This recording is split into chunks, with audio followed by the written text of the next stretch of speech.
Hi guys, let me take a look at number 17 in section 7.6 on Achieve with you. What we're given here in this problem is the indefinite integral of x to the fifth over x to the fourth minus 1 with respect to x. The very beginning of the problem, as soon as you see that numerator is of greater degree than the denominator, we use long division to break it apart. So x to the fourth minus 1 divides into x to the fifth x times x to the fourth is x to the fifth. X times negative 1 gives me my minus x. Please remember though, we have to subtract that group out. That's why the x to the fifths cancel like they're supposed to. But now you know that you'll have a positive x left over. So then the original integral becomes the integral of what divided evenly, x with respect to x, plus what was left over, the x here, divided by, and I went ahead and factored this denominator. X to the fourth minus 1 would factor into x squared plus 1 times x squared minus 1, but then that later x squared minus 1 further factors to x plus 1, x minus 1.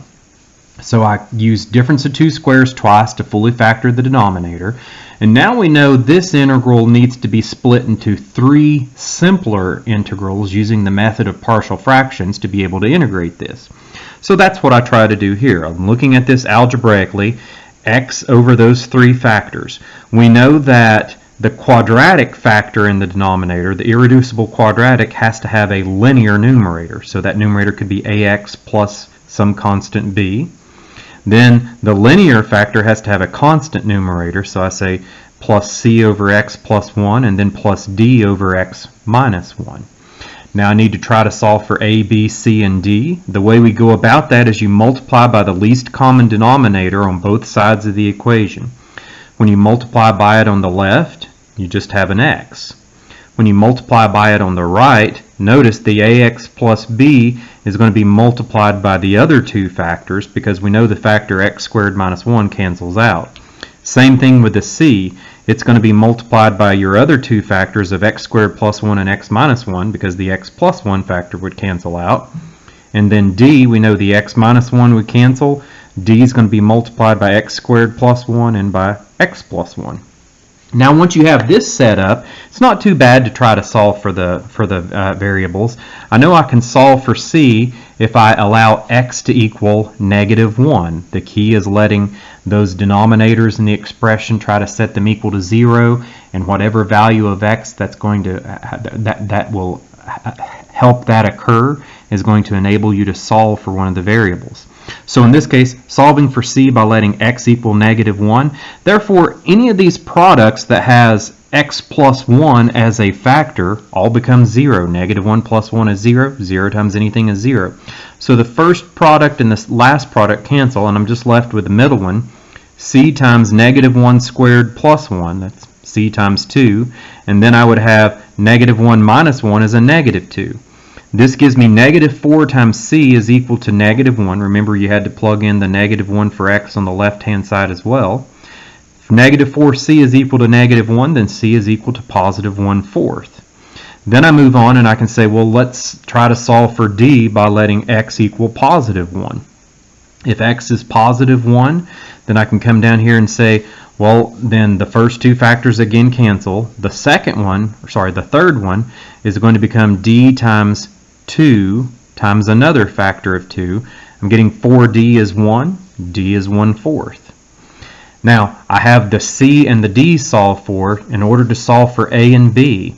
For a, I recognize that a is going to be a coefficient of an x cubed term. I would have ax times x times x. I would have ax to the third. But notice b is not going to equal a coefficient of x cubed. The most it can be the coefficient of is x squared. So I say, please look at the coefficients of x cubed. Your left-hand side, there isn't an x cubed term, so you know the coefficient is 0. The coefficients of x cubed on the right would be a, it would be c, and d. So you'll notice I said a plus c plus d must equal 0. We already know what c and d are. They're both 1/4. So a plus 1/4 plus 1/4 gives me a plus 1/2 has to be 0. So this allows me to see that a is just going to be negative 1/2 in order to make that equation true. And then for my value of b, I said, let's look at the constant in this equation. You can see there is no constant on the left-hand side. So again, constant on the left is 0. How would I get constants on the right? So that's terms that are not multiplying x.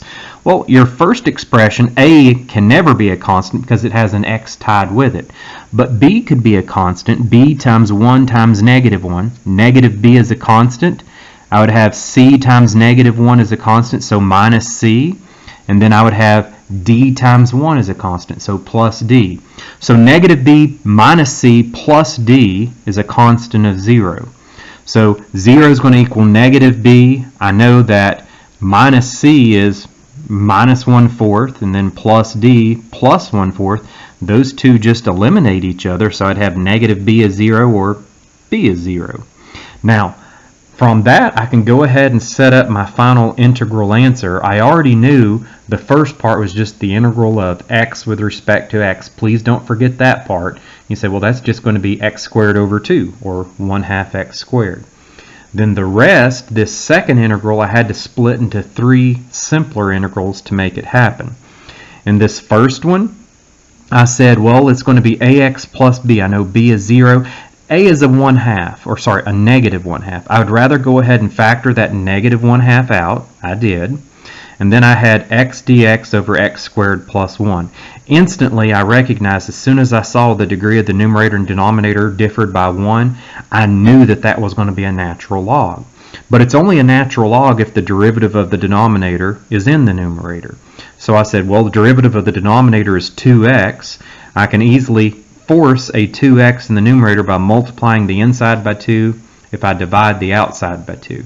So now this one's just going to be minus 1/4 natural log of the denominator. Done with that one. And then the last two, extremely easy.